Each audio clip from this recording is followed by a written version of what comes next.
ओम शांति। 10 जुलाई की बाबा की मुरली। मीठे बच्चे, अब सतो प्रधान बन घर जाना है, इसलिए अपने को आत्मा समझ निरंतर बाप को याद करने का अभ्यास करो। उन्नति का सदा ख्याल रखो। प्रश्न, पढ़ाई में दिन प्रतिदिन आगे बढ़ रहे हैं या पीछे हट रहे हैं, उसकी निशानी क्या है? उत्तर, पढ़ाई में अगर आगे बढ़ रहे हैं तो हल्केपन का अनुभव होगा। बुद्धि में रहेगा यह शरीर तो छी है, इसको छोड़ना है, हमको तो अब घर जाना है। दैवी गुण धारण करते जाएंगे। अगर आगे बढ़ रहे हैं तो हल्कापन अनुभव रहेगा और शरीर के लिए बुद्धि में रहेगा ये छी शरीर है, इसको छोड़ना है, अब घर जाना है। वह दैवी गुण धारण करते जाएंगे। अगर पीछे हट रहे हैं तो चलन से आसुरी गुण दिखाई देंगे। चलते फिरते बाप की याद नहीं रहेंगी। वह फूल बन सबको सुख नहीं दे सकेंगे। ऐसे बच्चों को आगे चल साक्षात्कार होंगे, फिर बहुत सजाएं खानी पड़ेंगी। ओम शांति। बुद्धि में यह ख्यालात रहे कि हम सतो प्रधान आए थे। रूहानी बाप रूहानी बच्चों को समझाते हैं। यहाँ सब बैठे हैं, कोई तो देह अभिमानी है और कोई देही अभिमानी होंगे। कोई सेकंड में देह अभिमानी और सेकंड में देही अभिमानी होते रहेंगे। ऐसे तो कोई कह न सके कि हम सारा समय देही अभिमानी हो बैठे हैं। नहीं, बाप समझाते हैं, कोई समय देही अभिमानी, कोई समय देह अभिमान में होंगे। अब बच्चे यह तो जानते हैं हम आत्मा इस शरीर को छोड़ जाएंगे अपने घर। बहुत खुशी से जाना है। सारा दिन चिंतन ही यह करते हैं हम शांति धाम में जाएं, क्योंकि बाप ने रास्ता बताया है। और लोग कभी इस विचार से नहीं बैठते होंगे। यह शिक्षा किसको मिलती ही नहीं है, ख्यालात भी नहीं होगा। तुम समझते हो यह दुख धाम है। अब बाप ने सुख धाम में जाने का रास्ता बताया है।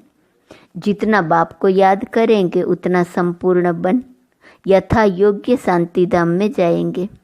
उनको ही मुक्ति कहा जाता है, जिसके लिए ही मनुष्य गुरु करते हैं। परंतु मनुष्यों को बिल्कुल पता नहीं कि मुक्ति, जीवन मुक्ति चीज क्या है, क्योंकि यह है नई बात। तुम बच्चे ही समझते हो अब हमको घर जाना है। बाप कहते हैं याद की यात्रा से पवित्र बनो।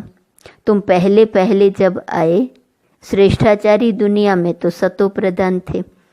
आत्मा सतो प्रधान थी। कोई के साथ कनेक्शन भी पीछे होगा। जब गर्भ में जाएंगे तब संबंध में आएंगे।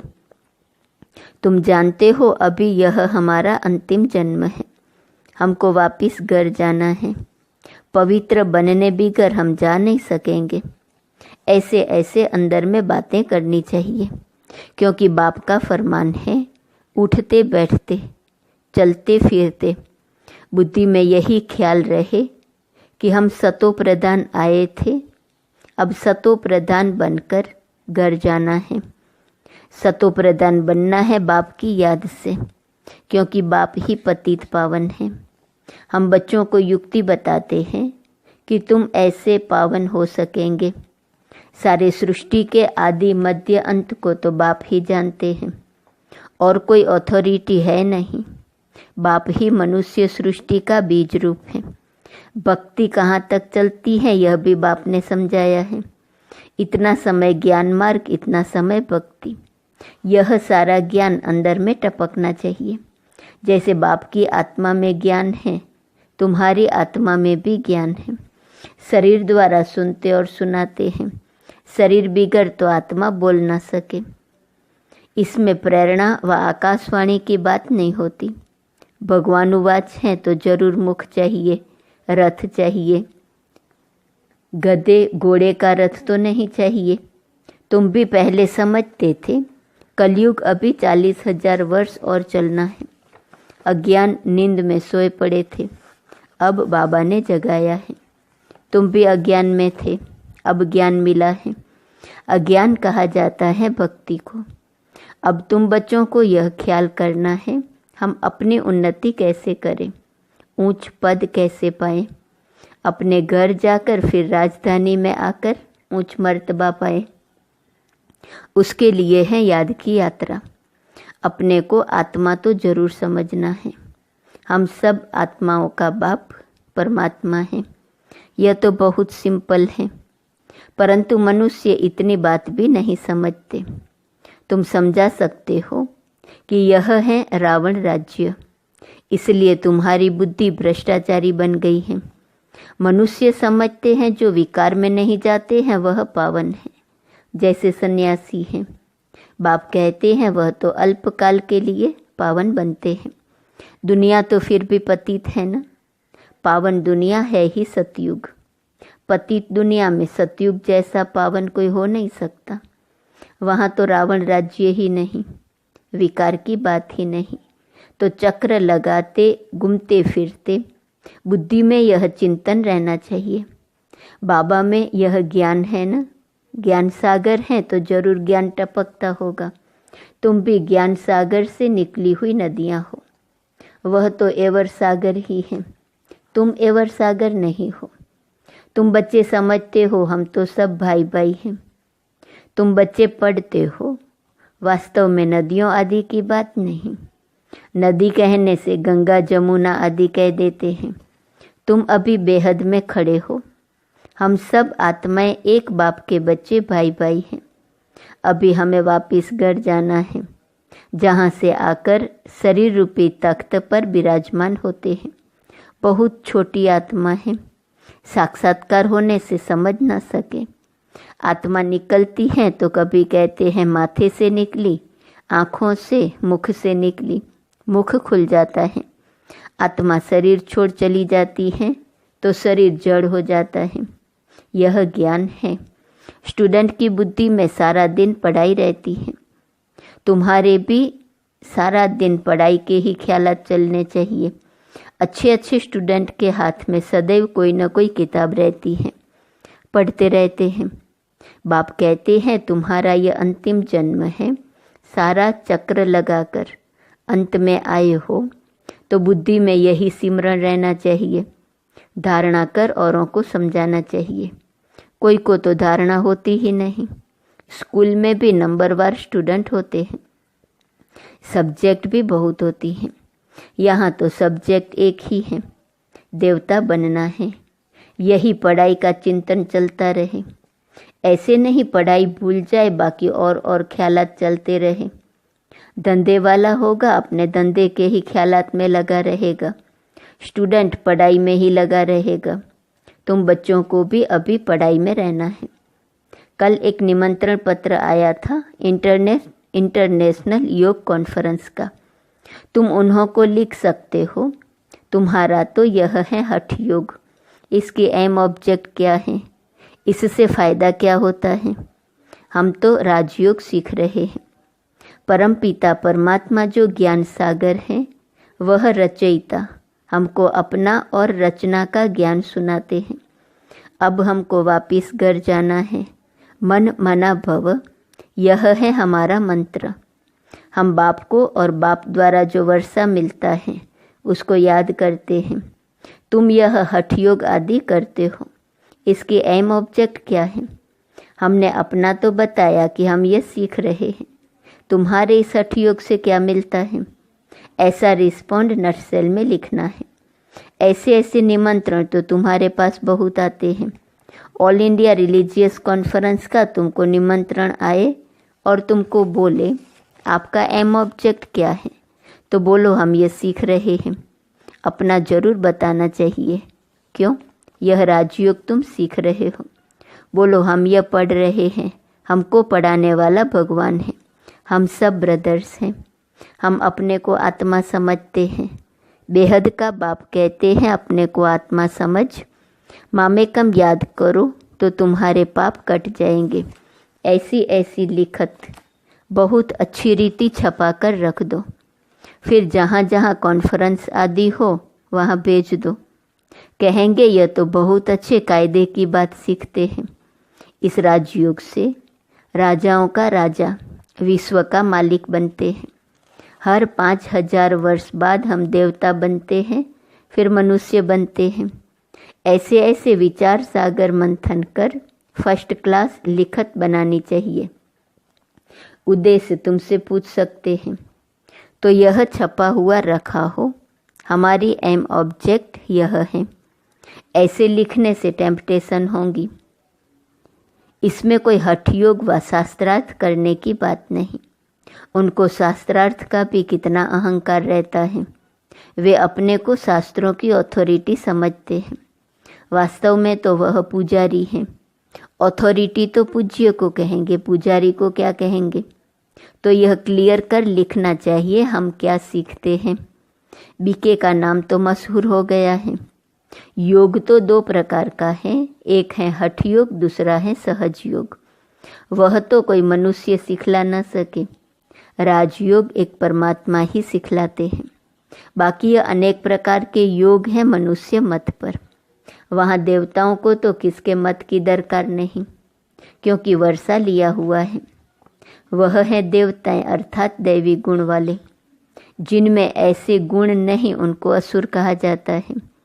देवताओं का राज्य था, फिर वह कहाँ गए? 84 जन्म कैसे लिए? सीढ़ी पर समझाना चाहिए। सीढ़ी बड़ी अच्छी है। जो तुम्हारी दिल में है वह इस सीढ़ी में है। सारा मदार पढ़ाई पर है। पढ़ाई है सोर्स ऑफ इनकम। यह है सबसे ऊंची पढ़ाई, द बेस्ट। दुनिया नहीं जानती कि द बेस्ट कौन सी पढ़ाई है। इस पढ़ाई से मनुष्य से देवता डबल क्राउन बन जाते हैं। अभी तुम डबल सिरताज बनने का पुरुषार्थ कर रहे हो। पढ़ाई एक ही है, फिर कोई क्या बनते कोई क्या। वंडर है, एक ही पढ़ाई से राजधानी स्थापन हो जाती है। राजा भी बनते तो रंक भी बनते। बाकी वहाँ दुख की बात नहीं होती। मर्तबे तो है ना। यहाँ अनेक प्रकार के दुख हैं। फेमन, बीमारियाँ, अनाज नहीं मिलता, फ्लड्स आती रहती। भल लखपति है, करोड़पति है। जन्म तो विकारों से होता है ना। धक्का खाया, मच्छर ने काटा, यह सब दुख है ना। नाम ही है रौरव नर्क।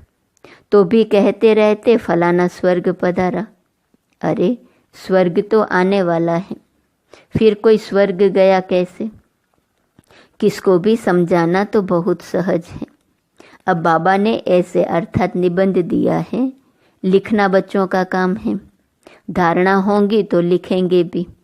मुख्य बात बच्चों को समझाते हैं।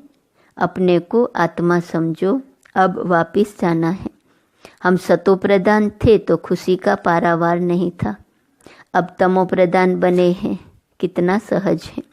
पॉइंट्स तो बाबा बहुत सुनाते रहते हैं, तो अच्छी रीति बैठ समझाना है। नहीं मानते हैं तो समझा जाता है, यह हमारे कुल का नहीं है। पढ़ाई में दिन प्रतिदिन आगे बढ़ना है, पीछे थोड़े ही हटना है। दैवी गुणों के बदले आसुरी गुण धारण करना, यह तो पीछे हटना हुआ ना। बाप कहते हैं विकारों को छोड़ते रहो, दैवी गुण धारण करो। बहुत हल्का रहना है।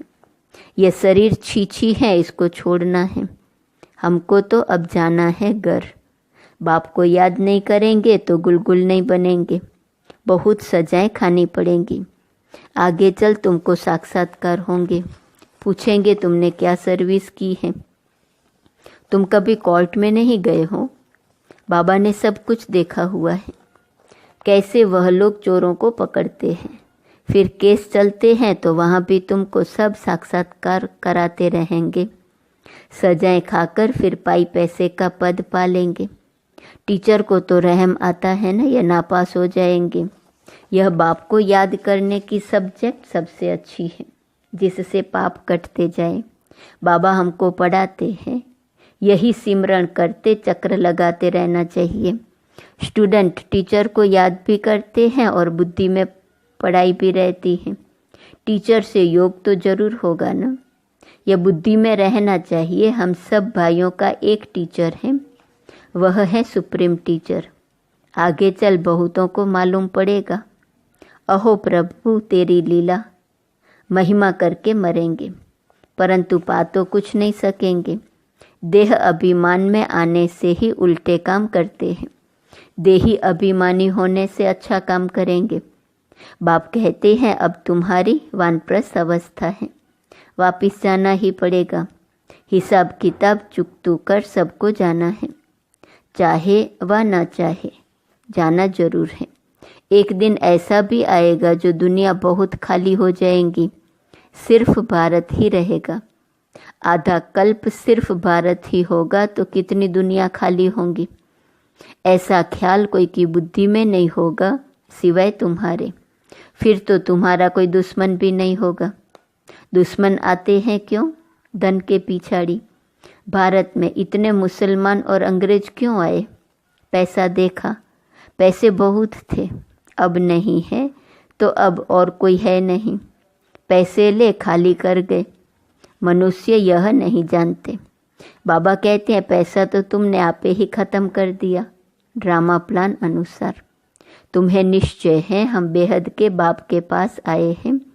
कभी किसके ख्याल में भी नहीं होगा कि ईश्वरीय परिवार है। अच्छा, मीठे मीठे सिकिलदे बच्चों प्रति माता पिता बाप दादा का याद प्यार और गुड मॉर्निंग। रूहानी बाप की रूहानी बच्चों को नमस्ते। रूहानी बच्चों की रूहानी बाप को नमस्ते नमस्ते नमस्ते। धारणा के लिए मुख्य सार। पहली पॉइंट, चलते फिरते बुद्धि में पढ़ाई का चिंतन करना है। कोई भी कार्य करते बुद्धि में सदा ज्ञान टपकता रहे। यह द बेस्ट पढ़ाई है जिसे पढ़कर डबल क्राउन बनना है। दूसरी पॉइंट, अभ्यास करना है। हम आत्मा भाई भाई हैं। देह अभिमान में आने से उल्टे काम होते हैं, इसलिए जितना हो सके देही अभिमानी रहना है। वरदान, सत्यता की शक्ति द्वारा सदा खुशी में नाचने वाले शक्तिशाली महान आत्मा भव। कहा जाता है सच तो बिठो नच। सच्चा अर्थात सत्यता की शक्ति वाला सदा नाचता रहेगा, कभी मुरझाएगा नहीं, उलझेगा नहीं, घबराएगा नहीं, कमज़ोर नहीं होगा। वह खुशी में सदा नाचता रहेगा, शक्तिशाली होगा, उसमें सामना करने की शक्ति होगी। सत्यता कभी हिलती नहीं है, अचल होती है। सत्य की नाव डोलती है लेकिन डूबती नहीं। तो सत्यता की शक्ति को धारण करने वाली आत्मा ही महान है। स्लोगन, व्यस्त मन बुद्धि को सेकंड में स्टॉप कर लेना ही सर्वश्रेष्ठ अभ्यास है। आज का स्वमान, मैं बेगर टू प्रिंस हूँ। अव्यक्त इशारे की पॉइंट 10 जुलाई। कोई देहधारी दृष्टि से आपके सामने आए तो आप 1 सेकंड में उनकी दृष्टि को आत्मिक दृष्टि में परिवर्तित कर लो। कोई गिराने की वृत्ति से व अपने संग दोष में लाने की दृष्टि से सामने आए तो आप उनको सदा श्रेष्ठ संग के आधार से संग दोष से निकाल श्रेष्ठ संग लगाने वाला बना दो। यही है परोपकार की भावना।